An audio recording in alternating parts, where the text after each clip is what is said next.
성부와 성자, 성령의 이름으로 아멘. 예수님과 어머니 하나 되신 성심을 통해 아버지 뜻 안에서 기도드립니다. 사랑하는 하나님 아버지, 저희가 듣겠습니다. 말씀하여 주옵소서. 또한 아버지께서 말씀하시는 계명을 저희들이 잘 지킬 수 있는 은총으로 축복하여 주시옵소서. 사랑하는 아버지, 간곡히 청원드리옵건대 저희들이 일상생활에서 그것이 무엇이건 매 현순간 아버지를 의식하면서 살아가며 또 아버지께 기쁨만을 드릴 수 있는 자녀들 될 수 있도록 그러한 은총으로 차고 넘치도록 이 강의를 듣는 아버지께 속한 모든 자녀들을 축복하여 주시옵소서. 이 모든 기도 우리 주 예수 그리스도의 이름으로 기도드리나이다. 아멘. 성부와 성자와 성령의 이름으로 아멘. 안녕하십니까. 하나님의 뜻 성교의 피아수녀입니다. 오늘도 아버지께서 인류에게 주신 대중을 위한 메시지, 어떤 신적인 다양한 아름다운 나라에 대해서 아버지께서 말씀하실지 기대하면서 여러분들과 함께 학습해 보도록 하겠습니다. 2021년 8월 7일 대중을 위한 메시지. 저 모리는 또다시 하느님 아버지의 성심이라고 알게 된 큰 불꽃을 봅니다. 하느님 아버지께서 말씀하십니다. 자녀들아, 매일 아침 10계명을 복습하면서 계속해서 의로움의 길을 걸어가거라. 너희가 진심으로 10계명을 복습할 때마다 새로운 의미를 발견하게 될 것이다. 이것이 죄를 피하고 너희의 영성에서 취약한 부분들을 발견할 수 있는 방법이다. 이렇게 하면서 계속 의로움의 길에 머물러라. 이것은 나를 매우 기쁘게 한다. 나의 계명들을 숙지하지 못한 이들은 사탄이 그들의 삶 속에 침투하도록 허락한다. 그들은 적을 알아보거나 적이 그들의 일상생활 속으로 침입하는 경로를 발견하지 못한다. 그래서 이내 여러 가지 죄와 죄지을 기회가 일상이 되어버린다. 나는 내 부성적 성심의 깊은 곳에서부터 각 영혼을 사랑하기에 영혼들이 끊임없이 노출되는 여러 가지 위험에 대해 그들을 일깨우기를 원한다. 지나가는 세상이 너희를 새로운 유혹에 노출시키도록 허락하지 마라. 너희의 일과 즐거움 그리고 우선사항들에 대한 지배권을 나에게 허락하여라. 너희가 순간순간 내리는 결정이 나의 뜻과 하나가 되게 하여라. 주님의 말씀입니다. 하느님 감사합니다.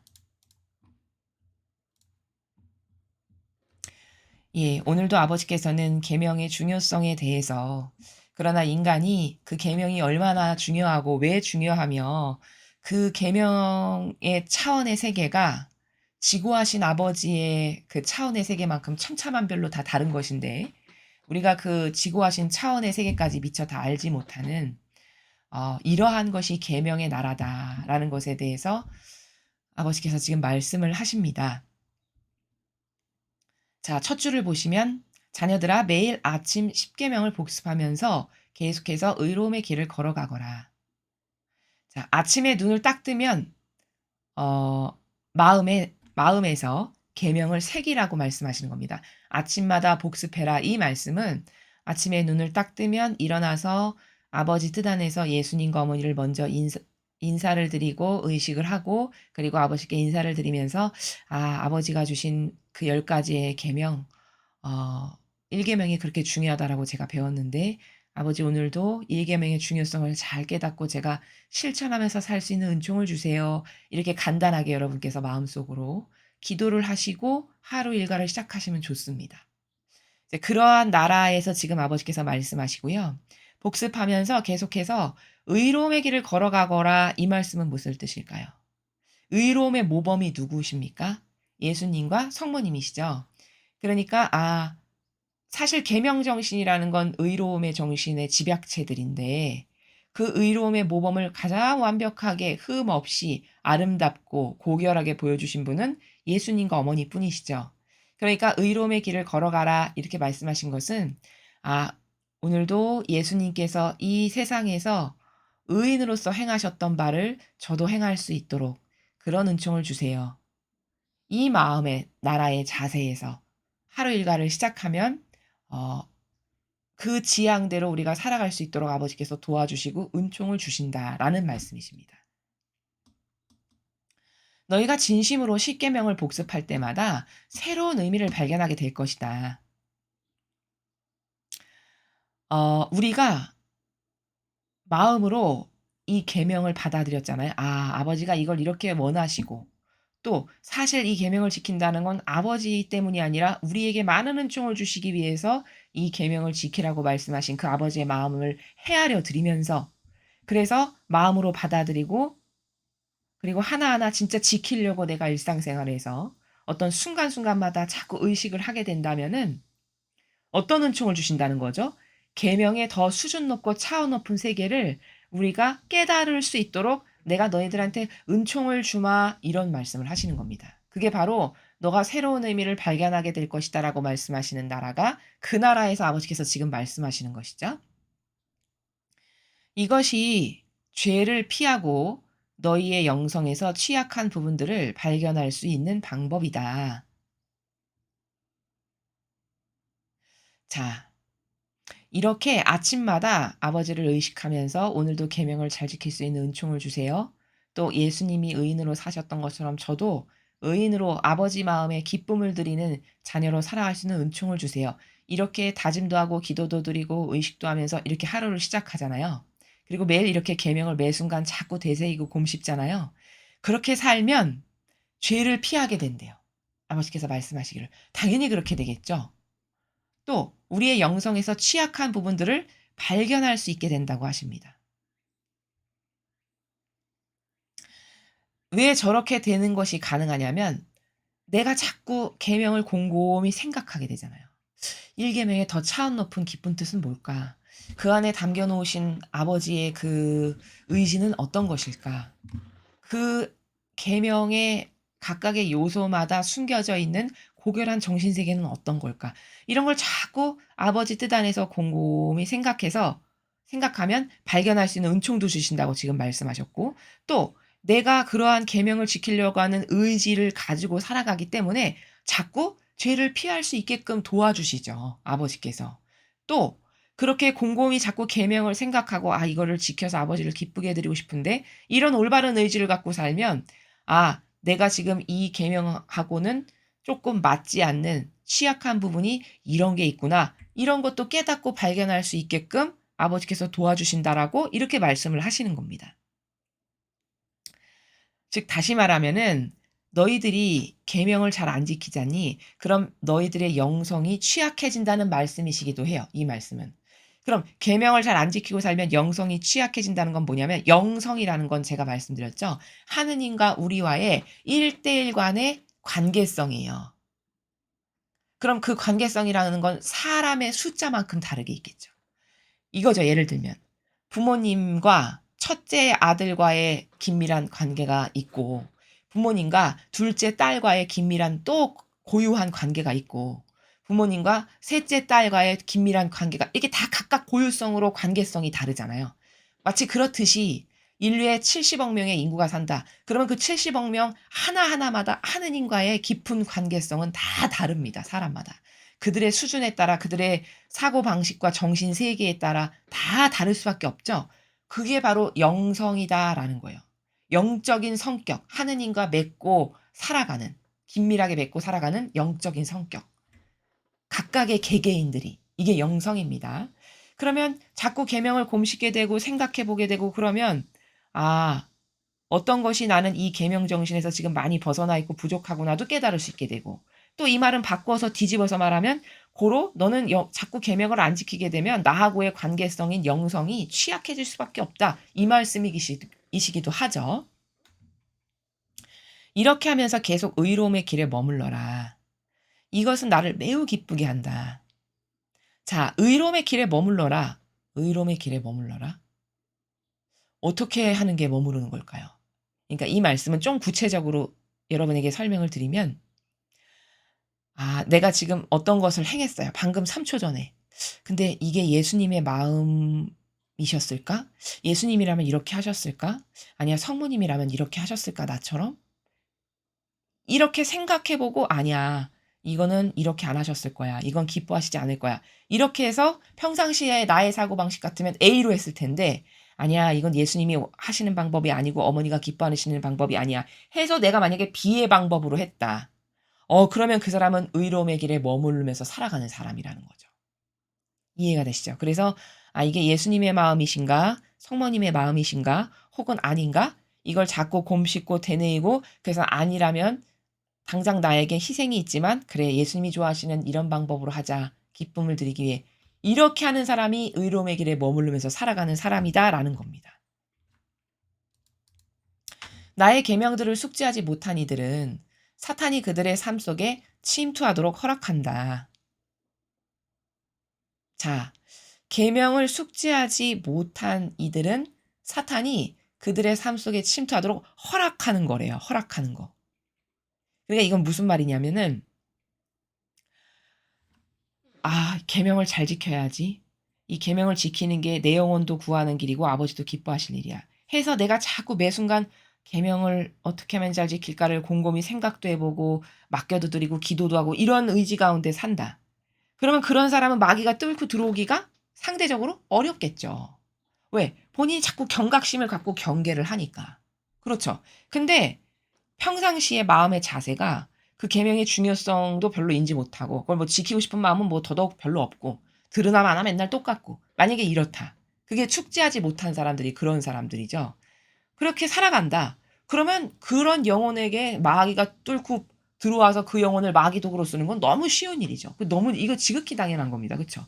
왜냐하면 그렇게 숙지 안 하고 살아가는 사람은 영적으로는 어떤 상태냐면요. 영혼이 구멍이 뿡뿡뿡뿡뿡뿡 뚫려 있는 상태예요. 어느 곳으로 들어가도 너무 들어가기가 쉬운. 근데 그걸 남이 그렇게 한 거냐? 자기가 그렇게 한 거죠. 자기가 그 중요성에 대해서 인지를 못해서 구멍을 확확확확 다 열어놓은 상태. 여러분 도둑이 어떤 집에 도둑질을 하려면 이 사람이 아 언제든지 도둑이 들어올 수 있어 해서 있던 경각심이나 이런 경계의식을 항상 갖고 사는 사람이야. 그래서 막 어떤 방화 시스템도 철저히 하고 대문도 두껍고 높게 올리고 이런 대비를 한다. 그러면 그런 집에는 도둑이 들어오는 게 상당히 어렵겠죠. 근데 그런 것에 대한 개념이 없어. 그리고 뭐 그러니까 개념이 없으니까 준비나 대비는 더더욱 안 하겠죠. 그럼 "도둑 들어오세요." 이렇게 말하는 거랑 똑같은 거죠 사실은. 지금 그런 나라에서 말씀을 하시는 겁니다. 그들은 적을 알아보거나 적이 그들의 일상생활 속으로 침입하는 경로를 발견하지 못한다. 그렇겠죠. 발견하지 못하겠죠. 적이 어디로 들어온 적을 알아보거나 도둑을 알아보거나 도둑이 어떤 구멍으로 우리 집에 와서 도둑질을 해 가는지 잘 발견하지 못한다는 거예요. 이게 무슨 말이냐면은 너무 허술한 구멍이 많아. 사방군데 구멍이 다 뚫려 있어. 그러니까 도대체 어디로 도둑이 들어오나 뚫려 있는 구멍이 하도 많으니 알 수가 없다는 말입니다. 그게 바로 계명을 의식하지 못하고 중요하게 여기지 못하고 간과하고 살아가는 사람들의 함수가 한계가 여기에 있다는 것이죠. 그래서 이내 여러 가지 죄와 죄지을 기회가 일상이 되어버린다. 네, 당연합니다. 경각심을 갖는 사람은 대비를 하고 대비를 하는 사람은 뚫고 들어가기 어려운 게 너무 당연한 겁니다. 근데 경각심이 없고 중요성도 몰라. 그래서 대비해야 된다는 개념과 관점이 없어. 그러면 대문 열어놓고 사는 사람하고 똑같은 거죠. 내 집에 보석이 가득가득 있는데 대문 활짝활짝 열어놓고 사는 사람하고 똑같은 겁니다. 바로 그게. 그러면 언제든지 손쉽게 도둑이 들어오겠죠. 그냥 일상이 되어버리는 거예요. 그런 환경적 요소가. 이러한 상황을 자신이 중요한 것을 인지하지 못해서 이게 얼마나 하느님이 원하시는 거고 이 반향이 얼마나 중요한 건지를 깨닫지를 못하면 이렇게 되어 버린다는 것이죠. 나는 내 부성적 성심의 깊은 곳에서부터 각 영혼을 사랑하기에 영혼들이 끊임없이 노출되는 여러 가지 위험에 대해 그들을 일깨우기를 원한다. 아버지는 이렇게 자꾸 계명이 이렇게 중요하니까 열심히 지켜라. 이 계명을 지키면 90점 이상 지킨 거고 이렇게 반복해서 다양한 관점으로 계속 말씀하시는 것은 이게 너무 중요해서 이거를 통해서 내 자녀들에게 선물도 좀 주고 싶고 사랑도 주고 싶고 쉽게 말하면 유산 상속을 해 주고 싶은데 내 자녀를 위해서 내가 돈을 벌고 그들하고 공유하기 위해서 여태까지 허리띠 졸라매면서 안 입고 안 쓰고 이렇게 해서 많은 돈을 모아 놨는데 예를 들자면 그 유산 상속을 하려면은 아무나 줄 수는 없고 어떤 반향이 있어야 줄 수 있는 나라라고 말씀드렸잖아요. 그쵸? 그러면 중요하다는 걸 이 사람이 내 자녀가 인식을 해야 반향을 할 거 아닙니까? 적재적소의 순간에. 근데 중요하다는 거를 인식을 못 해. 그럼 아무리 내가 수조 원을 가지고 있는 부자여도 내 자녀가 인식을 못해서 반향을 하지 못하니까 주고 싶어도 줄 수가 없어요. 나의 상속 재산을. 이런 아버지는 얼마나 안타까우실까요? 진짜 안타까우시겠죠. 그쵸? 지금 그런 상태예요. 그러니까 끊임없이 일깨우기를. 이런 위험, 이런 위험. 그래서 여기서 마귀도구가 될 수 있고 이런 것 때문에 마귀도구가 될 수 있고 그럼 내가 너를 주고자 하는 사랑을 못 주고 너한테 은총을 아무리 주고 싶어도 못 주고 그럼 너는 마귀도구로 팔려가서 지옥 갈 수밖에 없고 아버지는 이걸 대나처럼 보신단 말이죠. 우리는 못 봐도. 우리는 이론적이고 한계적인 존재여서 우리 눈엔 안 보여도 아버지는 제 영혼이 까딱 잘못하다가는 5년 후에는 지옥 가겠구나. 아, 제 10년 후에는 연옥 갈 수밖에 없네. 이거를 다 아실 거 아닙니까? 그럼 거기서 건지시기를 얼마나 원하시겠어요? 여러분께서 자녀들의 미래가 훤히 보여요. 아, 제 저 상태로 계속 살다가는 결국에는 사람 구실 못하겠다. 이런 거 다 보이시죠, 어머님, 아버님들. 아, 제 저 상태로 그냥 내버려뒀다가는 저거는 망하기 딱 좋겠다. 이런 거 웬만한 어르신들은 다 보이신단 말이죠. 그러면 그게 만약에 자녀라면 얼마나 안타까우실까요? 거기서 벗어나게끔 하려고 갖은 노력과 애를 다 쓰겠죠. 지금 아버지가 그 노력을 하시는 거다라는 거죠. 지나가는 세상이 너희를 새로운 유혹에 노출시키도록 허락하지 마라. 자, 이거 한번 지나가고 없어져 버릴 세상이야. 여기는 영원한 것도 없고 아름다운 영원성의 아름다움도 없고 퍼펙트한 것도 없고 온전한 것도 없고 완벽한 것도 없고 바른 것도 없고 이런 게 세상이에요. 그래서 지나가는 세상이 이렇게 말씀하시는 거거든요. 여기에 별로 매력될 거 없다. 여기 뭐 대단한 거 있지도 않다. 그래서 제 지나가는 세상이 이렇게 표현하신 거예요. 그렇게 지나가는 세상이 너를 새로운 유혹에 노출시키도록 허락하지 마라. 허락하지 말라고 하셨어요. 그러니까 이건 어떤 관점의 나라에서 올바르게 이해를 해야 되는 거냐면 사실은 마귀가 내 안에 와서 무엇을 할 때 물론 마귀가 유혹을 하기도 하지만 사실은 나도 문을 열어주는 차원이 있어요. 이런 겁니다. 문을 열어주는 거는 예를 들어 내가 아무리 마귀가 나한테 와서 꼬드기고 난리를 펴도 내가 빗장을 아주 단단하게 걸어 잠궈 대문을. 그러면 마귀는 내 마음과 정신 안으로 못 들어오는 거거든요. 근데 마귀가 나한테 와서 어떤 이상한 행위를 하게끔 하는 것은 사실은 내 마음이 그쪽 방향으로 문을 활짝 열어놔서 그래요. 어떤 나의 관심사항, 내 기호, 그쪽으로 내가 호기심이라는 거는 그쪽으로 문을 열어놓은 상태죠. 그쵸? 그러면 그 문으로 100% 마귀가 온다는 것을 알아야 된다는 거예요. 지금 아버지께서는 그 나라에서 말씀하시는 건데 어떤 지나가는 세상에서 너가 호기심 갖고 있고 너가 어떤 평상시에 좋아하는 어떤 기호나 정서나 자신의 기준들이 있잖아요. 인간의. 그럼 그게 다 유혹거리거든요. 유혹거리. 그러면 그런 것은 사실은 대문을 활짝활짝 열어놓은 상태예요. 그런 게 많으면 많을수록 대문이 구멍이 숭숭숭숭 뚫려서 열려놓은 대문이 많은 거죠. 그럼 마귀가 그 구멍으로 들어오는 게 얼마나 쉽겠습니까? 문을 닫아놔도 마귀가 와서 그 문을 부시고 들어올 마당인데. 그렇죠. 그러니까 허락하지 마라. 네가 문 열어준 거다. 이 말씀의 나라가 지금 여기 포함되어 있는 거거든요. 물론 마귀가 너를 끊임없이 꼬드기기도 하지만 너는 너의 자유의지가 마귀 얼른 들어오세요. 아유 도둑님 얼른 우리 집에 와서 훔쳐가십시오 하고 문 열어놓은 것도 있다는 거죠. 영혼의 관점에서 책임이 나에게도. 그러니까 허락하지 마라 이렇게 말씀을 하시는 거예요. 너희의 일과 즐거움 그리고 우선사항들에 대한 지배권을 나에게 허락해라. 그러니까 지금 앞문장과 두 번째 문장을 자세히 보시면 인간은 어떤 쪽으로 대문을 활짝 열어놓냐. 내가 즐거워하고 좋아하는 거. 특히 요즘 세상이면 어떤 쾌락이나 나의 어떤 기호나 취미상 이런 걸 쪽으로 내가 항상 대문을 열어놓은 상태잖아요. 그게 지금 즐거움이라고 표현하신 건데 너의 일이나 즐거움이라는 것과 혹은 이건 나에게 참 중요해 해서 우선사항을 내가 정해놓은 거. 내 정서나 기호에 근거해서 이거 내가 제일 좋아하는 거, 이거 두 번째로 좋아하는 거, 뭐 이런 거 있죠, 인간마다. 자기 뜻으로 살아가는 인간은 다 이런 걸 갖고 있습니다. 그런 여러 가지 우선사항, 그런 것에 대해서 너의 자아가 그거를 선택하려고 하지 말고 그런 네가 좋아하는 일련의 모든 것들에 대해서 지배권을 나에게 넘겨줘라. 이 말씀은 내가 예를 들어 이거를 너무 좋아해. 근데 이거를 너무 좋아하지만 아이 그래도 내가 가장 좋아하는 이것마저도 이것을 하고 안 하고는 아버지께 지배권을 넘겨드려야지. 이렇게 그렇게 나에게 좀 허락해 다오. 이 말씀이세요. 그럼 이거는 어떤 관계에서만 가능할까요? 하느님과 나와의 관계가. 신뢰 관계에서만 가능한 거예요. 그렇지 않습니까? 그쵸? 신뢰 관계에서만 가능한 겁니다. 예를 들어 이런 거죠. 내가 어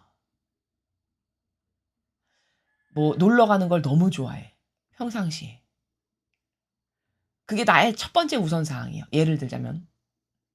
근데 그게 나의 첫 번째 우선 사항이고 내가 제일 좋아하는 게 놀러 가는 건데 그것마저도 그 결정권을 그 지배권을 여기선 지배권이라고 말씀하셨는데 그 결정권을 엄마한테 다 넘겨줬어. 자녀가. 그러면 내가 오늘은 참 놀러 가고 싶고 이런데 엄마가 야 내일이 시험인데 먼저 시험 공부를 하고 너가 좋아하는 그것은 다음번에 해야 되지 않겠니? 예를 들어 이렇게 말씀을 하신다. 그럼 이때 내가 지배권을 엄마한테 완전히 넘겨줬다면 그 엄마가 말씀하시는 걸 순종으로 따르겠죠. 비록 내가 그거를 1번으로 좋아해도 그래 저 말이 맞지. 저렇게 권고하시는 게 다 나를 위해서지. 그리고 저게 올바른 거야. 이렇게 해서 그 지배권을 엄마에게 넘겨줬는데 엄마가 말씀하시는 그 결정에 나는 순순히 순종으로 따른다는 거예요. 근데 이때 그럼 중요한 게 뭘까? 엄마와 나와의 관계성이겠죠. 내가 그러한 엄마를 얼마나 신뢰하는 관계인가, 얼마나 믿고 신뢰의 관계가 과연 100%짜리인가, 1%짜리인가, 이 순도는 사람마다 다를 거잖아요. 자녀와 부모님과의 신뢰 관계가. 근데 만약에 내가 부모님을 신뢰하는 정도가 100%다. 그러면 아무리 내가 그걸 좋아해도 내가 신뢰하는 순도가 100%니까 엄마가 말하는 그 엄마의 순종에서 그래, 그게 맞다. 옳아. 그게 그리고 나를 위한 것만을 항상 주셔. 이것에 대해서 절대 신뢰한다. 그럼 그 말을 따른다는 거거든요. 지금 아버지께서는 그 나라에서 말씀하시는 거예요. 네가 좋아하는 다양한 것들, 너의 일이 될 수 있고 너의 즐거움이 될 수 있고 네가 우선사항, 너가 정해놓은 우선사항 이런 것에 대한 지배권을 좀 나에게 맡기고 허락해다오. 그게 지금 제가 설명드린 나라예요. 그럼 이거는 그렇게 하나님께 지배권을 맡겨드리고 순종으로 아버지께서 그거 아니다, 얘야, 이거 해야 된다. 이러면 예, 그거 하겠습니다. 이렇게 되려면 영혼과 아버지의 관계성이 아버지께 얼마나 순종으로 신뢰관계로 하나 된 사람만이 그게 가능하겠냐는 거죠. 그리고 그런 신뢰관계로 하나 되어야 한다라는 거예요. 결과론적으로 말씀을 드리면. 그러면 그런 사람은 계명을 지키고 가는 사람이라는 거예요. 그렇죠. 왜? 그게 계명의 전체 정신 모두가 다 자기 배제잖아요. 자기 배제니까 내가 좋아하지만 우선사항을 나에게 두지 않고 하느님께 둬서 하느님이 원하시는 걸 하는 이러면 계명을 지키는 사람이라는 거죠. 그런 계명을 지키는 네가 되려면 너가 좋아하는 모든 것에 있어서 지배권을 너에게 주지 말고 나에게 좀 허락해 다오. 이런 말씀이시죠. 그래서요. 여러분들께서 이것을 진짜 마음으로 받아들여서 그래 나도 저렇게 하느님께 나의 모든 우선사항에 대한 결정권의 지배권을 아버지께 넘겨드려야지. 이걸 정말 여러분이 마음으로 받아들이셨다. 그러면 앞으로 요렇게 기도하시면 됩니다. 어떻게 기도하시면 되냐? 하느님 아버지 저의 내적이고 외적인 모든 것. 여러분 내적이고 외적인 모든 것이면 거기 포함되지 않은 건 단 하나도 없죠. 왜? 내적이고 외적인 것으로 인간은 이 이원론으로 다 구성되어 있으니까. 고로 지배권을 여러분이 진짜 하느님께 내어 맡겨드리고 싶잖아요. 그럼 이렇게 기도하실 수 있어야 돼요. 하느님 아버지 저의 내적이고 외적인 모든 것의 주체가 되어 주십시오. 이러면 진짜 여러분의 모든 지배권을 아버지께 다 내어 맡겨드린 사람이 영혼이 되는 겁니다.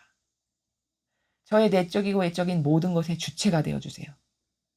이게 바로 사실적으로 말만 그렇게 하는 게 아니라 사실적으로 나 자신을 하느님께 완전히 내어드린 영혼은 이런 것을 자유의지가 고백할 수 있는 정도가 되면 그 완전히 내어드린 영혼이 되는 거예요. 이해가 되시죠? 그러면 진짜 계명을 쟤는 진짜 내가 이야기한 계명을 잘 지키려고 노력하는 나에게 속한 자녀구나가 입증되는 순간이죠. 이해가 되시죠? 너희가 순간순간 내리는 결정이 나의 뜻과 하나가 되게 하여라. 자, 이렇게 네가 매 순간순간 우리는 다양한 많은 결정을 내리니까요. 그렇게 매 순간순간마다 어떤 결정들을 내려. 그럴 때 너가 내리는 그 모든 결정이 나의 뜻과 하나가 되게 해라. 나에게 지배권을 좀 넘겨줘서 내가 원하는 것을 네가 받아들여서 그것에 순종해서 그것을 결정하는 그런 네가 됐으면 좋겠다라고 말씀하시는 거라는 거죠.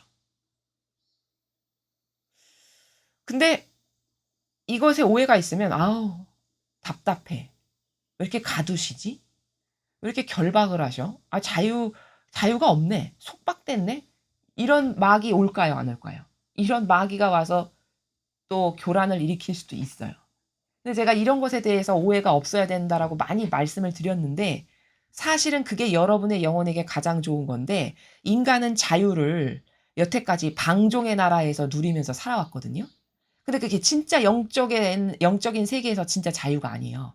인간은요, 자유를 자기 멋대로 하고 사는 걸 자유라고 생각하면서 여태 살았습니다, 우리가. 근데 자기 멋대로 사는 게 자유냐? 그게 아니죠. 그럼 이런 말이에요.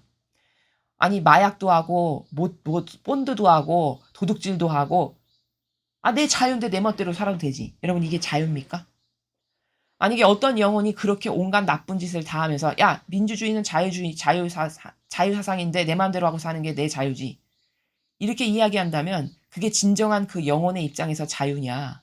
사실은요, 그 영혼은 그 마약과 본드와 그 도둑질이라고 하는 프레임에 갇힌 거죠. 왜? 그거 안 하면 못 사니까. 그거 안 하면 못 사는 사람이 됐다. 그러면 사실은 그 프레임에 갇혀진 거잖아요. 근데 자기가 갇혔다라고 생각을 하냐? 아니요. 절대 생각할 수 없어요. 자기가 마약하고 본드하고 도둑질해야만 자유롭네, 행복하네, 기쁘네. 이렇게 생각한단 말이에요. 그 당사자는. 그럼 제3자가 제3자적 관점에서 그 영혼을 봤을 때는 그게 자유인이냐?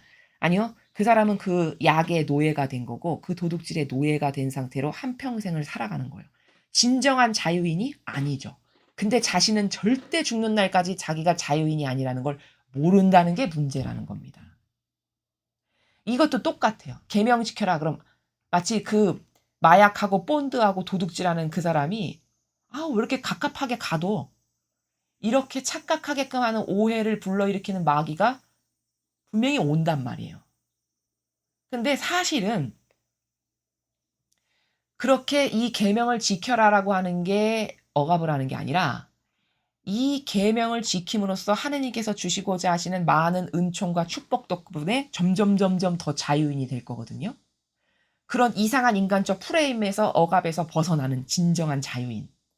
그 길로 하느님은 우리를 이끄시는 거거든요. 근데 인간은 이 자유에 대한 오해가 있어서 내 멋대로 내가 하고 싶은 대로 그게 죽음의 길로 가는데도 불구하고 막 해. 그러면 이게 자유야. 요렇게 생각하는 자유에 대한 개념에 오해가 있다는 거예요. 상대론적으로. 그래서 이러한 하느님의 사항을 받아들이는 게 꺼름직하고 영 와닿지가 않고 확 이것 좀 해봐야 되겠다. 기쁨으로 이런 마음이 안 생기는 건 그런 자유에 대한 개념에 오해가 있어서 하느님께서 주시고자 하시는 이건 영혼의 진정한 자유인으로 살아가게끔 하시려고 주시는 건데 오히려 그거를 억압하고 겁박하고 가두는 걸로 생각하는 착각에 빠지게끔 마귀가 내 사고방식 안에서 역사한다. 요것에 대해서 여러분께서 오해가 없으셔야 된다. 이 말씀을 드리는 겁니다. 그래서 사실은 아버지께서 이렇게 계명을 지켜라, 계명을 지켜라 이렇게 말씀하시는 것은 다양한 차원의 많은 은총과 축복과 사랑을 우리들에게 주시기 위해서 이런 것을 지켜라, 저런 것을 지켜라 하시는 이 차원의 나라를 반드시 이해해야 된다는 점. 그리고 지배권을 좀 나에게 허락해 다오. 이렇게 말씀하신 것은 내가 하느님은 나에게 가장 좋은 것만을 주셔.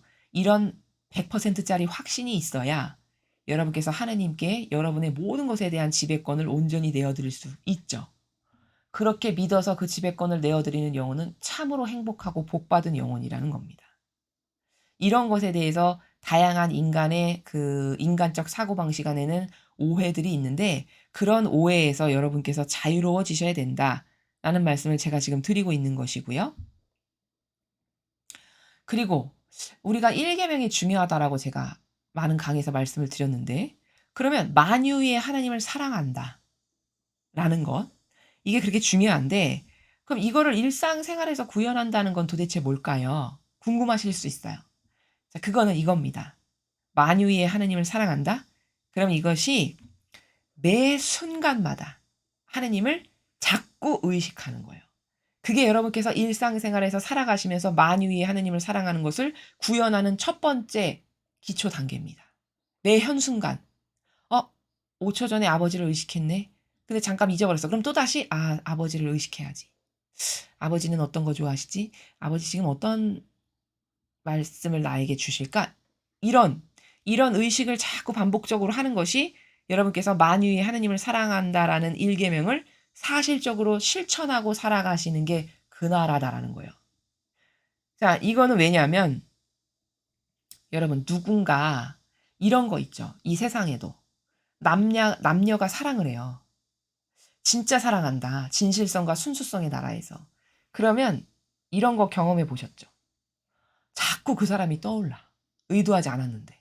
하루에도 수십 번, 수백 번 떠오르고 전화하고 싶고 보고 싶고 이런 감정이 인간도 있잖아요. 연애라는 걸 할 때 예를 들면. 그럼 요게 뭘까요? 그게 그 사람한테 만유의 첫 번째 중요한 존재가 그 연인이기 때문에 그런 거죠. 바로 진짜 사랑하면요. 이렇게 매 순간마다 의식을 할 수밖에 없어요. 이게 너무 지극히 당연한 자연법에서의 평범한 인간사에서도 우리가 발견을 하잖아요, 이렇게. 그러니까 그 연인 관계를 잘 떠올려 보면 하느님과의 관계를 어떻게 해야 되는지를 발견하는 건 참 쉬운 일인데 여러분께서 그 연애를 하실 때를 이렇게 되돌려 보세요. 그러면 하루에도 몇 번씩 생각나고 보고 싶고 전화도 자꾸 하고 싶고 문자 핸드폰을 놓지 않고 자꾸 보고 싶고 이게 뭘까요? 매 순간 의식을 하는 거죠, 그 사람을. 그러니까 그러면 그 사람을 자꾸 의식하는 건 왜 그렇죠? 사랑하니까 그런 거예요. 사랑하니까 보고 싶어서. 그럼 이게 뭐예요? 나에게 지금 그 사람이 '절대적으로 첫 번째 우선순위가 되어 있구나.' 이걸 발견하잖아요. 그쵸? 마치 그런 것처럼 여러분이 1 계명을 실제적으로 일상생활에서 지키면서 살아가신다는 건 하느님을 만유 위에 온 우주 만물 위에 첫 번째로 사랑한다는 걸 사실적으로 구현한다는 건 뭐냐면 그렇게 연인이 수시로 보고 싶고 생각나듯이 하느님이 수시로 생각나고 떠오르고 갈망하고 아버지를 자꾸 추상하고 이게 돼야 된다는 겁니다. 그러면 진짜 그 사람은 1 계명을 진짜 지킨다는 게 입증이 되는 순간이에요. 너무 이해가 쉬우시죠? 이래서 어 초보자 때는 이런 어떤 신앙생활의 초보자 때는 1 계명을 지키고 살아가고 싶어. 그러면 뭘 연습하시면 되냐면 자꾸 하느님을 의도적으로 의식적으로 매 현순간 자꾸 떠올려 보세요. 아버지 하느님 아버지 하면 여러분이 가지고 계신 어떤 이미지도 있고 나에게 특별히 주신 어떤 은총도 있고 그 하느님으로부터 내가 특별한 영감으로 받은 것도 있고 이렇게 사람마다 있단 말이죠, 그런 것들이. 그럼 매 현순간 아버지께서 나에게 어떤 특별한 임팩트 있는 것으로 주셨던 어떤 말씀이라든가 체험이라든가 어떤 정서의 나라에서 아버지를 만났었던 것이라든가 이런 기타 등등 이런 것을 순간순간 자꾸 떠올리는 걸 처음에는 의도적으로 의식적으로 하는 겁니다. 근데 그것이 스킬이 붙고 '진짜 하느님이 너무 좋아. 이래서 좋고 이래서 좋고 이래서' 이걸 발견하게 되잖아요. 그러면 의도하지 않아도 연인이 자동으로 떠오르듯이 그게 인제 그런 반복적인 학습이랄까요? 반복적인 영성의 관계를 통해서 여러분에게 하느님과의 나와의 어떤 긴밀한 관계의 통로가 확 뚫리게 되면 생 의도하지 않았는데 연인이 자꾸 생각나고 보고 싶은 것처럼 그런 발전으로 나아가게 된다는 겁니다. 이렇게 해서 하느님과의 나와의 깊은 내밀한 영성의 관계를 심도 있게 늘리고 키우는 거예요. 요게 매연 순간 하나님을 자꾸 떠올리고 그분께 여쭙고 뭐 갈망도 하고 기도도 하고 의식도 하고 이런 하나님을 찾는 이것부터 한 걸음마 한 걸음마 시작하는 게 영성의 기본이고 시작 단계다. 그리고 이게 하나님을 만유 위에 사랑한다라는 누구도 부인할 수 없는 입증 증거가 된다라는 것을 여러분께서 인제 이해가 되셨을 거라고 생각이 됩니다. 그래서 오늘은 역시 계명의 중요성에 대해서 말씀을 하셨는데요. 지배권을 허락해 드리는 것, 아버지께. 그럼 그건 어떤 영혼만 가능하냐면 하느님을 진짜 믿는 사람, 하느님을 진짜 100%로 신뢰하는 사람만 이걸 할 수 있겠죠. 신뢰의 정도와 수준에 따라 내어드리는 것도 1%로 내어드릴 수도 있고 50%로 내어드릴 수도 있고 100%로 내어드릴 수도 있는 거니까요. 그러면 그러한 어떤 순도와 질과 양을 자꾸자꾸 늘려나가는 게 이게 신앙생활이 발전이 있는 거고 그 단계로 우리는 자꾸 도전하고 나아가는 겁니다. 그래서 여러분께서 오늘 배운 이 하느님과의 나와의 내밀한 관계성을 확장하는 법, 제가 설명을 후반부에 좀 드렸습니다. 그 긴밀한 관계성을 확장하고 열어드리는 법, 그게 1계명을 지키는 건데 또 그러려면은 지배권을 아버지께 나는 다 내어 맡겨드리고 허락하는 이런 신뢰관계에 있는가, 이런 걸 한번 또 스스로 곰곰이 자기 자신을 돌아보고 바라보고 깨닫고 이런 것을 함으로써 우리와 아버지와의 이 관계성의 이 발전을 키워나가야 된다라는 것을 여러분에게 말씀드립니다. 이상으로 2021년 8월 7일 대중을 위한 메시지 해설을 마치겠습니다. 감사합니다.